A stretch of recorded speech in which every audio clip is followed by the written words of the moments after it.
நான் அனிதன், அகில இலங்கை பட்டதாரி ஒன்றியத்துடைய தலைவர். கடந்த 6 வருடங்களாக பாடசாலைகளில் அபிவிருத்தி உத்தியோகங்களாக இணைக்கப்பட்டு ஆசிரியர் பணியினை ஆற்றிக் கொண்டு வருகின்ற பட்டதாரிகளுக்கு தொடர்ச்சியாக கடந்த அரசாங்கத்தினால் இழைக்கப்பட்டு வருகின்ற அநீதியை தொடர்ந்து நாங்கள் சட்ட ரீதியான நகர்வுகளை கடந்த வருடங்கள் தொடக்கம் நாங்கள் மேற்கொண்டிருந்தோம். அதன் அடிப்படையில் கடந்த அரசாங்கம் பாடசாலை இணைக்கப்பட்டு ஆசிரியர் பணியினை ஆற்றிக் கொண்டு வருகின்ற இந்த அபிவிருத்தி உத்தியோகங்களுக்கு ஒரு இணக்கப்பாட்டின் அடிப்படையில் தீர்வை தர எத்தனித்த போதிலும் ஆட்சி மாற்றத்தின் பிற்பாடு தற்போதைய அரசாங்கம் இந்த குறித்த பாடசாலை இணைக்கப்பட்டிருக்கின்ற ஆசிரியர் பணியினை ஆற்றிக் கொண்டு வருகின்ற பட்டதாரிகளை நிரந்தர ஆசிரியர் சேவைக்கு உள்வாங்குவதற்கு பல விடயங்களை கூறிக்கொண்டிருக்கின்றது. இருந்தபோதிலும் கடந்த வாரங்களில் எமது நாட்டினுடைய கௌரவ பிரதமர் பாராளுமன்றத்தில் கூறியிருந்தார், அனைத்து பாடசாலை இணைக்கப்பட்டிருக்கின்ற அபிவிருத்தி உத்தியோகர்களுடைய அனைத்து வழக்குகளும் நிறைவுற்றது. எனவே இவர்களை பாடசாலை ஆசிரியர்களாக உள்வாங்குவதற்கு போட்டி பரிசு ஒன்றினூடாக உள்வாங்குவதற்குரிய அனைத்து ஏற்பாடுகளும் இடம்பெற்றுக் கொண்டிருக்கின்றது என்கின்ற கருத்தினை கூறியிருந்தார். இருந்த போதிலும் மத்திய அரசு சார்ந்த வழக்கு மாத்திரமே பாடசாலையில் இணைக்கப்பட்டிருக்கின்ற, அதாவது பட்டதாரி ஒன்றியம் சார்ந்து தாக்கல் செய்யப்பட்ட அந்த வழக்கு மாத்திரமே நிறைவுற்றிருந்தது. இருந்த போதிலும் மாகாண சபை சார்ந்து தாக்கல் செய்யப்பட்ட வழக்கு எதிர்வருகின்ற ஜனவரி மாதம் 29ஆம் தேதி இருக்கின்றது.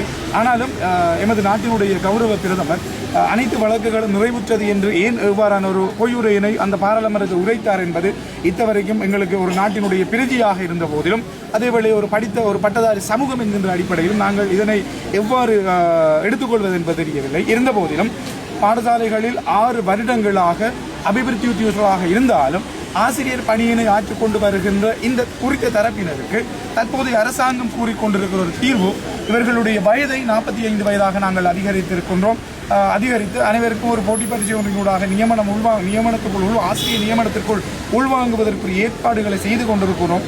இது உண்மையிலே ஒரு சரியான ஒரு தீர்வா என்பதை தற்போதைய அரசாங்கம் நினைத்துக் கொள்ள வேண்டும். இந்த விடயம் தொடர்பாக தற்போதைய ஆட்சியாளர் ஒருவரிடம் நான் கூறிய ஒரு விடயம் என்னென்னு சொல்லிக்கொண்டார், இது கடந்த அரசாங்கங்கள் தந்த நியமனத்தில் தாங்கள் எவ்வாறு முடிவுறுத்துவது என்று சொல்லி கூறியிருந்தார். அப்படியாக இருந்தால் கடந்த அரசாங்கங்களில் இருந்த பாராளுமன்ற உறுப்பினர்கள் அரசியல்வாதிகள் செய்த அந்த ஊழல்களுக்கு இப்போதைய அரசாங்கம் அதற்கு நடவடிக்கை எடுத்துக்கொண்டிருப்பது என்பது நாடளாவிய ரீதியாக தெரிந்த உண்மை.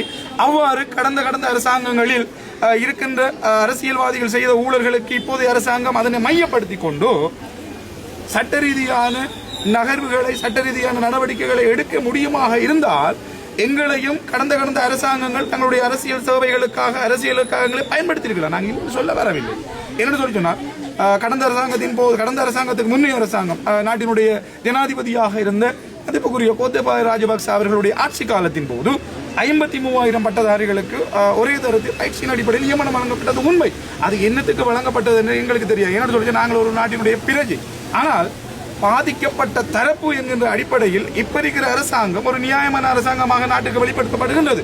ஊழலை ஒழிக்கின்ற ஒரு அரசாங்கமாக வெளிப்படுத்தப்படுகின்றது. இருந்த போதிலும் சட்ட ரீதியான விடயங்களை வைத்துக் கொண்டு ஒரு அரசாங்கத்தினர் ஒரு அரசு தரப்பினால் பாதிக்கப்பட்ட ஒரு தரப்பு என்கின்ற அடிப்படையில் இப்ப இருக்கிற அரசாங்கம் எங்களுக்கு ஒரு சரியான ஒரு நீதியான ஒரு விடயத்தை முன்வைப்பதற்கு தருவதற்கு ஏன் எத்தனிக்கவில்லை என்பதுதான் எங்களுடைய கேள்வி. அதன் அடிப்படையில் 6 வருஷம் பாடசாலைகளில் அபிவிருத்தி உத்தியோகர்களாக இருந்தாலும் ஆசிரியர் பணியினை ஆற்றிக் கொண்டிருக்கின்றார்கள். ஆற்றி வருகின்ற போது எதிர்வருகின்ற மாதங்களில் ஜனவரியாக இருக்கலாம் அல்லது பிப்ரவரியாக இருக்கலாம், இந்த மாதங்களின் போது குறித்த தரப்பினரை வேறு திணைக்களங்களுக்கு மாற்றுவதற்குரிய திட்டங்களும் வகுக்கப்பட்டிருப்பதாக நாங்கள் கேள்விப்பட்டிருக்கின்றோம்.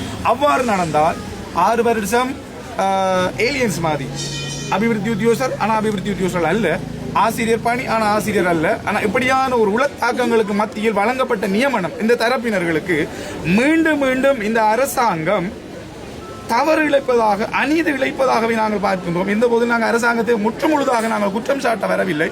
ஏனென்றால் அரசாங்கத்தினால் செய்யப்படுகின்ற அனைத்து விடயங்களும் ஒரு பெறுமதி மிக்க விடயமாக இருந்தால் எங்களுடைய விடயத்தில் மாத்திரம் இந்த அரசு இவ்வாறு அநீதியினை இழைப்பதற்கு முன்வருவதற்குரிய காரணம் இத்தவரைக்கும் எங்களுக்கு தெரியவில்லை. நாங்கள் கூறிக்கொள்கின்ற ஒரு விடயம், நாங்கள் எதிர்பார்க்கின்ற ஒரு விடயம் 6 வருஷம் ஆசிரியர் பணி. அந்த 6 வருஷம் ஆசிரியர் பணியினை வைத்துக் கொண்டு எங்களுக்கு ஒரு போட்டி பரீட்சை இல்லாமல் நேர்முக தேர்வோ அல்லது ஒரு பிரயோக பரீட்சை ஒன்றினை வைத்துக் கொண்டு எங்களை ஒரு நிரந்தர ஆசிரியர் நியமனத்துக்கு உள்வாங்க வேண்டும் என்பதுதான் எங்களுடைய எண்ணம். அதன் அடிப்படையில் எங்களுடைய தொழிலுரிமை மீறப்பட்டிருக்கின்றது.